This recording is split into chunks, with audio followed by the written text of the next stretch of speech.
What is going on, everybody? I'm trying something crazy. I'm gonna try to talk and walk across these boulders at the same time. It is that time of year when the sand bass or white bass are starting to run up into the river and spawn. So when that happens, if you catch them just right, you can catch hundreds of them in a day. I'm not exaggerating, hundreds. It is insane sometimes. We catch them 2 at a time. Anyways, I'm gonna get over here and I'm gonna run a jig right down the seam of that swift water and just see if there's any of them moved up.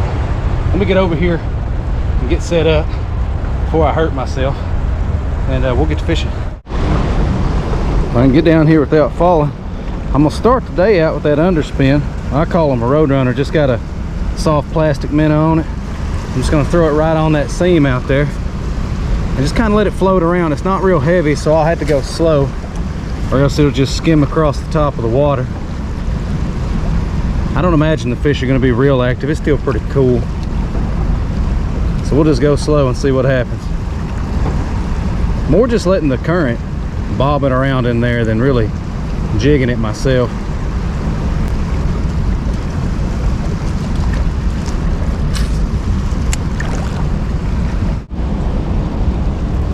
There we go. There we go. Got him right at the bank. Right at the bank. Little sand bass. That's a nice sand bass too.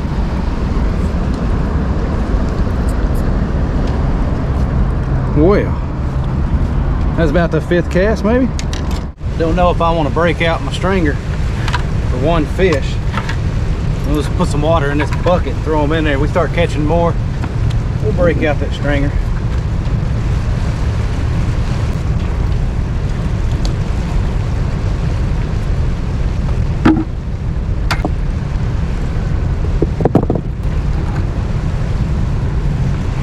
Not a bad one though. Definitely not a bad one to start the day with. Let's see what else we can come up with.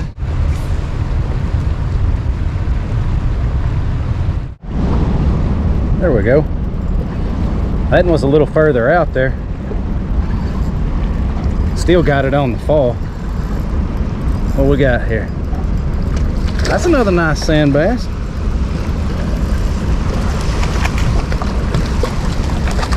I can get him in without breaking my line.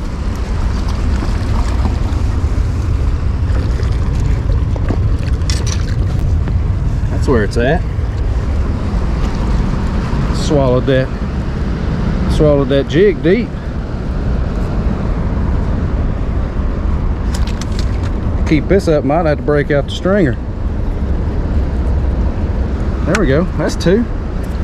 Not a bad day so far. Well, the first one, the current got me and drifted me way over here. And I was just letting it set, about to pick it up to take it out of the water. It was real close. The second one was out there pretty good ways. I hadn't even started reeling yet. I just casted it out there and was letting it fall. See if we could repeat the process. Not getting in any big hurry.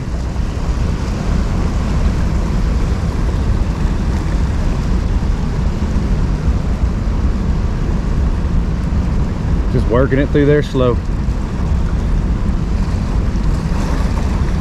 About to put me another jig head on there.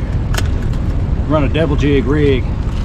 Not for any other reason than I want the added weight. This is a 16th ounce underspin. Got me another 16th ounce jig. I'll just run 2 of them.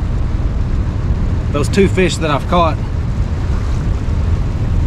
I've just been letting it go way down to the bottom, but I'm having to fish it so slow that, well, I'm getting a little bored with it. Maybe I'll put a second jig on there. It'll jerk it on down to the bottom.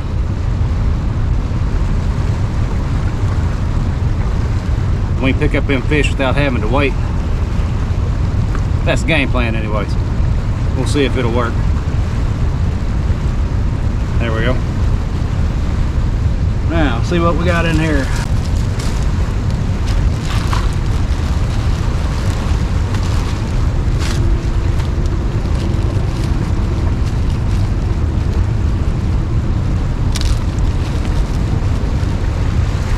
That looks like it'll work. what is that, like a sparkly blue and a chartreuse?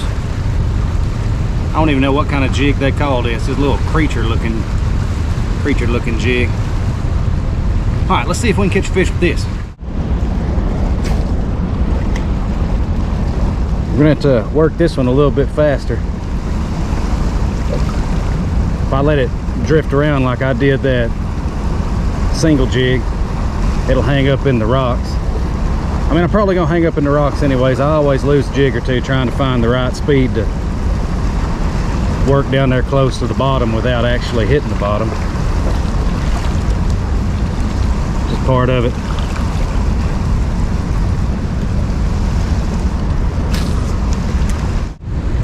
I'm gonna switch back just to a single underspin, make a few more casts because, you know, it's the only thing I've caught a fish on. You come down here sometimes when them sand bass are schooled up, put you a double jig rig on, you catch them 2 at a time. Today is not one of those days. Just gonna make a few more casts with this. I can't catch a couple fish on it, swap it up, try to do better and do worse, and then not go back to it, you know. We'll see what happens. There we go, there we go. What do we got here? Oh yeah, another sand bass. Just had to switch back to the, gotta tighten that drag up. Switch back to the little underspin. They seem to like that for some reason. Hey, you gotta use what they're biting, right? That is a nice sand bass. Look at that fish. That's a 2-pounder all day long.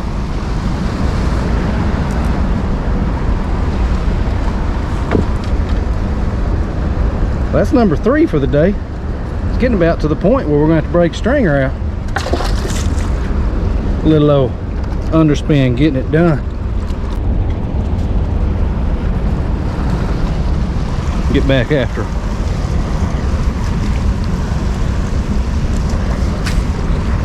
My goodness, you got to fish it slow.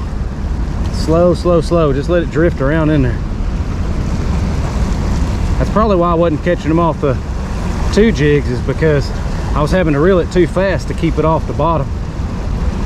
They just don't want it fast.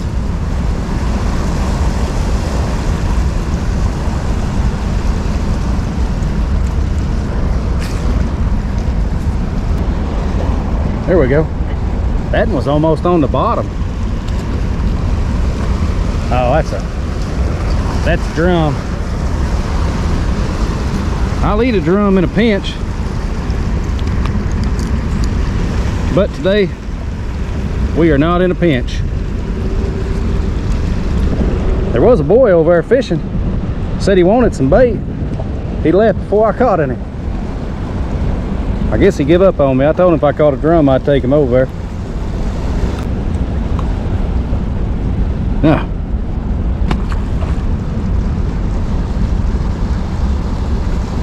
messed up my minnow. All right, that's probably gonna be the last fish.